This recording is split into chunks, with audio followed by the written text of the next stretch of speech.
मुझे बहुत पसंद है।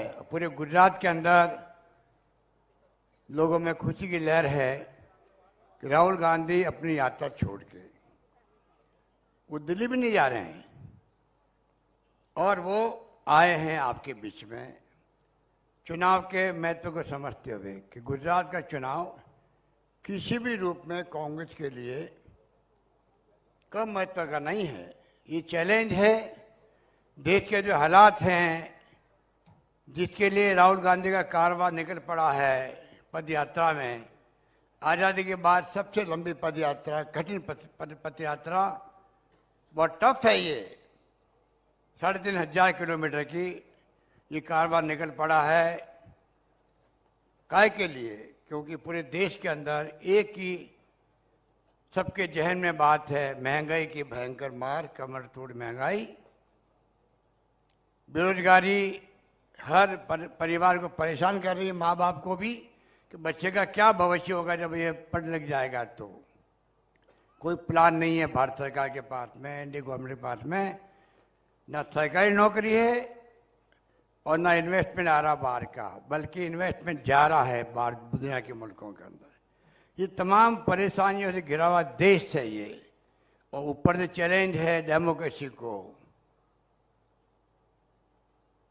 ना शांति, ना सद्भाव, ना प्यार मोहब्बत, ना सद्भावना देश के अंदर। तनाव है, हिंसा का माहौल है, और हिंसा का भड़काने वाले ही लोग हैं।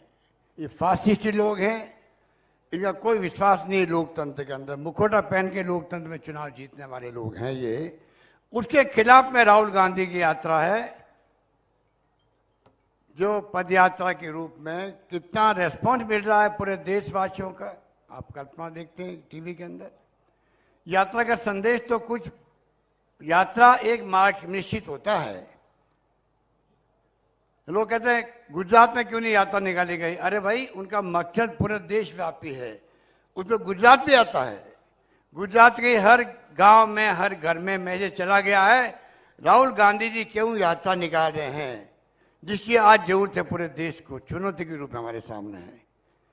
इसलिए आज राहुल गांधी एक नेता ही नहीं बल्कि जन नेता बनना जा रहा है, जन नायक बनने जा रहे हैं इस देश के।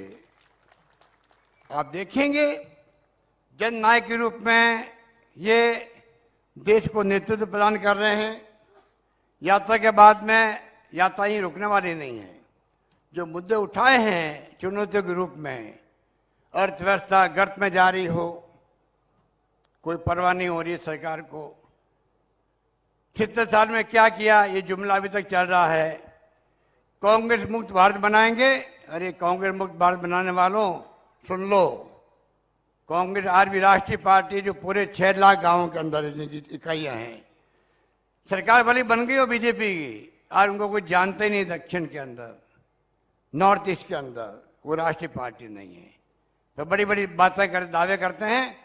इसलिए मैं कहना चाहूंगा, कांग्रेस मुक्त भारत की बात करने वाले खुद मुक्त हो जाएंगे, कांग्रेस कभी मुक्त नहीं होगी, मैं निवेदन करना चाहता हूं आपको।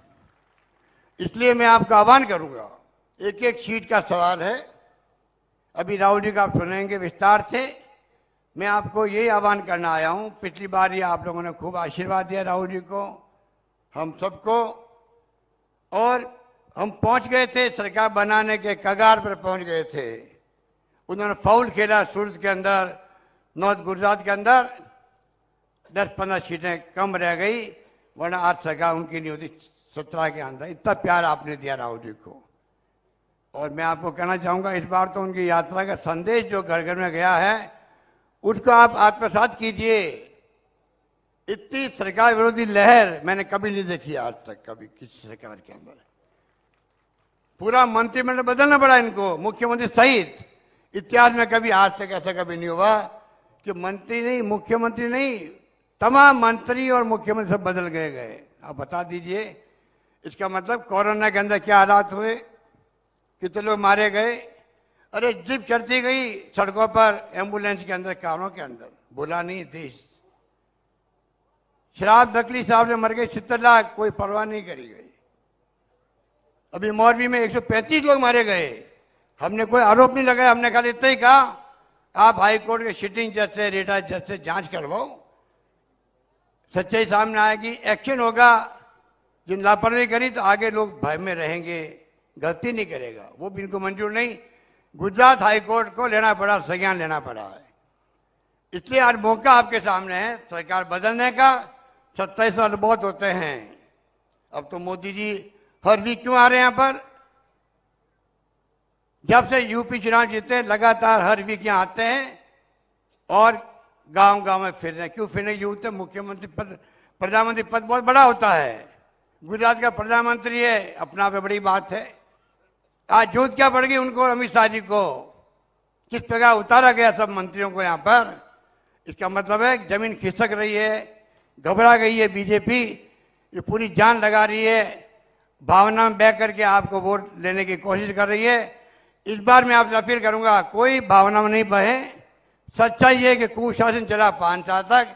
इस बार मौका दीजिए कांग्रेस को। और कांग्रेस आपको जो वचन दिए हैं, राहुल गांधी जी ने वचन दिए हैं। और आखिर में कहना चाहूंगा, राहुल गांधी वो व्यक्ति है, पहले घोषणा पत्र निकलते थे, इन्होंने कहा नहीं, आप जनता को पूछो फिर घोषणा पत्र जारी करो। उसका नाम बदला गया जन घोषणा पत्र। आप सबको पूछ करके घोषणा पत्र जारी हुआ है। वचन में जानता हूं, मैं आपका टाइम नहीं लूंगा, वचन एक से एक बढ़ के वचन है। राजस्थान सरकार ने उन वचनों को पूरा किया है। एक्सपेरिमेंट करने के बाद में लाएंगे, लेके आए हैं। तो मैं आपको आह्वान करूंगा, निवेदन करूंगा, आग्रह करूंगा, कृपा करके सरकार बनते ही वचन पूरे करना शुरू होगी। राहुल गांधी जी खुद मॉनिटरिंग करते हैं। सरकार जब राजस्थान, मध्य प्रदेश, छत्तीसगढ़ की बनी, लगातार मॉनिटरिंग चल रही है कि जो आपने वादे किए हैं। घोषणा पत्र का मतलब ही होता है आप वादे करके चुनाव जीत के आते हो, फिर घोषणा पत्र भूल जाते हो। राहुल जी कहते नहीं, वादे किए या तो लिखो मत, लिखो तो उनको निभाओ। इसलिए वो वादे किए जाते हैं। उसी सिद्धांत पे हम लोग चलना चाहते हैं। इसलिए आपको मैं विश्वास दिलाता हूं, एक बार जीता के देखो कांग्रेस को, वचन पूरे होंगे। और लफारी जो आप पार्टी कर रही है, उनका ग्राफ नीचे आ रहा है। उनको पूछो, आपने हिमाचल में पूरा कैंपेन विड्रॉ क्यों कर लिया? वहां भी ये लफारी करते थे, झूठे वादे कर रहे थे।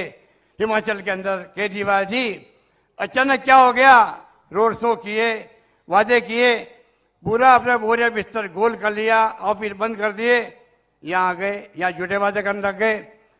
गुजरात की जनता समझ चुकी है कि इनकी कोई क्रेडिबिलिटी नहीं रही है। इसलिए मैं आपको यही निवेदन करूंगा, कृपा करके आप इस बार मौका दीजिए। आपके एक से बढ़ के एक आपके उम्मीदवार खड़े किए गए सोच समझ करके। और आपको मालूम है कि किस प्रकार से अनिल पटेल जो है संघर्ष करता है, वो भी आप जानते हैं। संघर्ष की राजनीति हम करते हैं। बीजेपी के कार्यकर्ताओं ने हमला किया हमारे अनिल पटेल पे किया, गौरव पंड्या पे किया। उल्टा केस 307 का इनके ऊपर बना दिया गया। बताइए, 4 लोगों को पासा में फंसा दिया गया, काले झंडे दिखा दिए प्रधानमंत्री को। क्या काला झंडा दिखाना डेमोक्रेसी जुल्म है?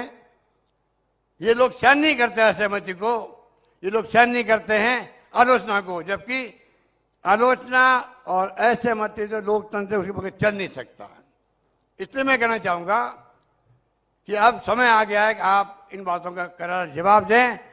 यही बात कहता मैं अपनी बात समाप्त करता हूं। धन्यवाद। जय हिंद। धन्यवाद।